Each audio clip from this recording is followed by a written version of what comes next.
टेकपंक्तिको weekly अपडेटमा तपाईलाई स्वागत छ। गएको हप्ता प्रविधि क्षेत्रमा के कस्ता नयाँ कुरा भए हेरौं।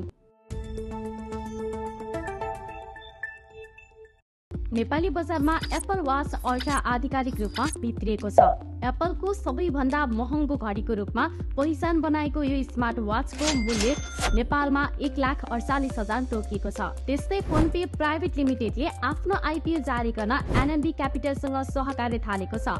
सम्झौता अनुसार एनएनबी क्यापिटलले आफ्नो विशेषता र दक्षता अनुसार फोनपेलाई आइपिओ जारी गर्ने सम्बन्धमा परामर्श दिनेछ। सबै तयारी सकिएपछि नियामक निकायसँग आवश्यक स्वीकृति लिई फोनपेले सर्वसाधारणमा आइपिओ जारी गर्नेछ। एनसेलका ग्राहकले आफ्नै इच्छा अनुसार भोइस डाटा र एसएमएस प्याक खरिद गर्न मिल्ने भएको छ। यसका लागि टेलिकमले एनसेल माई प्लान भन्ने सेवा सञ्चालनमा ल्याएको छ। आफ्नो इच्छा अनुसार डाटा, भोइस र एसएमएस प्याकेज तपाईले एनसेल एपबाट लिन सक्नुहुन्छ। लोकप्रिय स्ट्रिमिङ प्लेटफर्म नेटफ्लिक्सले युएस र युकेमा पासवर्ड सेयर मिल्ने फिचरमा रोक लगाएको छ। यसको अर्थ अब तपाईले पहिला जसरी एउटै नेटफ्लिक्स एकाउन्टलाई विभिन्न मानिससँग पासवर्ड सेयर गरेर चलाउन मिल्दैन।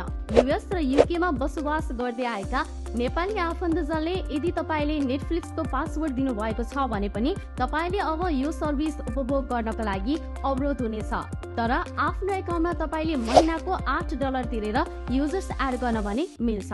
त्यस्तै च्याटजीपीटी निर्माता ओपनएआईले च्याटजीपीटीको आइओएस एप सार्वजनिक गरेको छ। वेब भर्जन जस्तै च्याटजीपीटीको आइओएस एप युज गर्नको लागि केही शुल्क तिर्नु पर्दैन र यो एपको युजर्सको भोइस इनपुट समेत लिन सक्छ।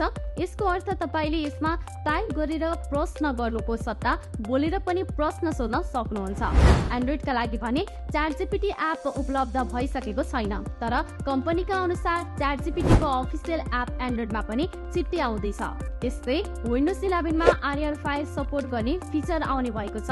अहिले आरआर फाइल एक्सट्र्याक्ट गर्न WinRAR जस्तो सफ्टवेयर युज गर्ने गरिन्छ, तर यस्ता सफ्टवेयर युज गर्न उपभोक्ताले छुट्टै शुल्क तिर्नुपर्ने हुन्छ। माइक्रोसफ्ट विन्डोज 11 मा यो फिचर आउने भएसँगै पैसा र समय दुवैको बचत हुनेछ। विकली अपडेट र टेक सम्बन्धी यस्तै विविध जानकारीको लागि टेक पंक्तिलाई लाइक र सब्स्क्राइब गर्न नबिर्सिनुहोला।